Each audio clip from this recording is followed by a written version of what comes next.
Astuce numéro 3, astuce dédiée aux formules de trigonométrie, donc comment les mémoriser et les apprendre sans peine grâce à un petit moyen mnémotechnique.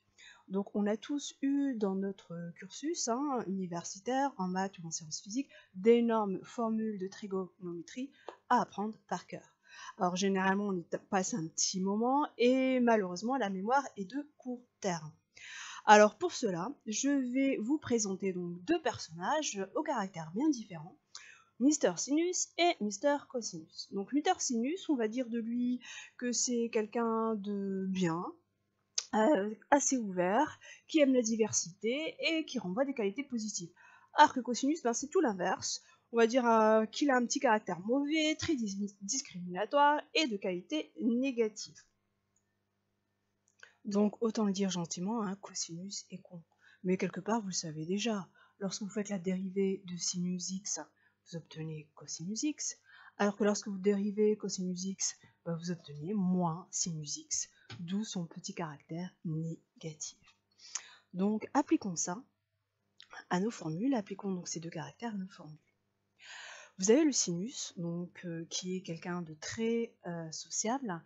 Donc derrière, vous avez toujours deux termes. Sinus de A plus B et cosinus de A plus B, c'est égal à deux termes. Et généralement, on s'embrouille toujours l'esprit à ce moment-là. C'est-à-dire, est-ce que ce sera du sinus, sinus, cosinus, cosinus, sin, cos, cosine.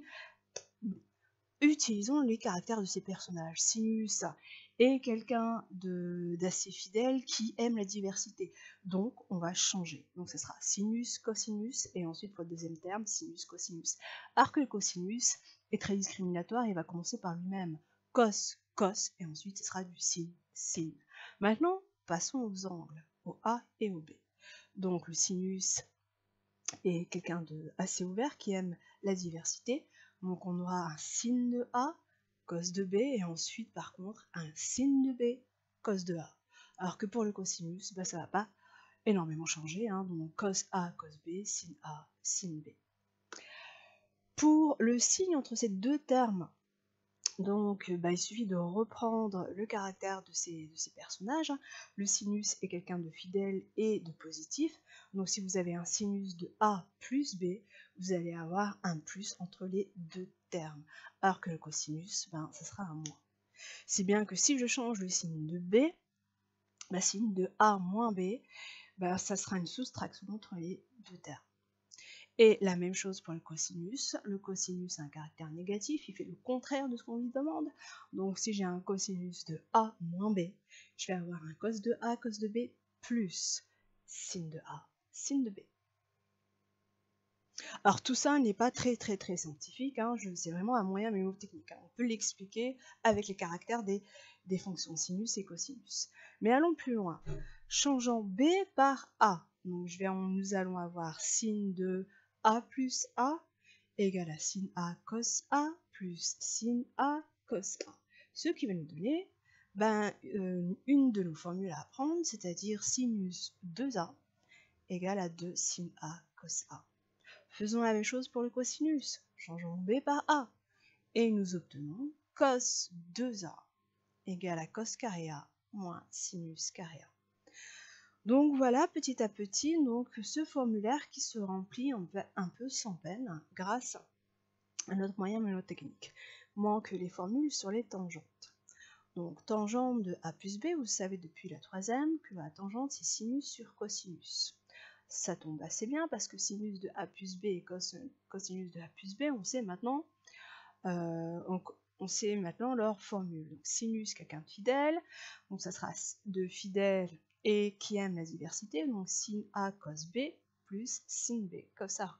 Alors que cosinus est discriminatoire, donc cos A cos B moins sin A sin B. Et nous allons diviser chaque terme de cette fraction, chaque terme du numérateur et du dénominateur par cos A cos B. Ce qui va donner ceci. Donc on divise chaque terme du numérateur par cos A cos B. Ainsi on fait la même chose pour le dénominateur. Et chaque terme va pouvoir être simplifié. Donc, le premier terme du numérateur se simplifie par cos B, le deuxième par cos A, le premier terme du dénominateur, ça fera 1. Par contre, le deuxième terme n'est pas simplifiable. Il va rester des sin A cos A, sin B cos B. Sinus sur cosinus, ça fait des tangentes. Donc voilà l'avant-dernière de mes formules à apprendre. Et de la même manière, pour obtenir la dernière, je vais changer B par A.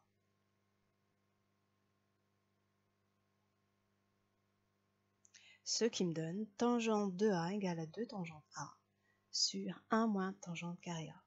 Donc voilà, la restitution est beaucoup plus simple. Il suffit de connaître les caractères de cosinus et de sinus et tout se rattrape facilement. N'oubliez pas, les mathématiques, c'est comme une ficelle. Il suffit d'attraper une extrémité et de tirer légèrement dessus pour s'apercevoir qu'une énorme locomotive peut en surgir.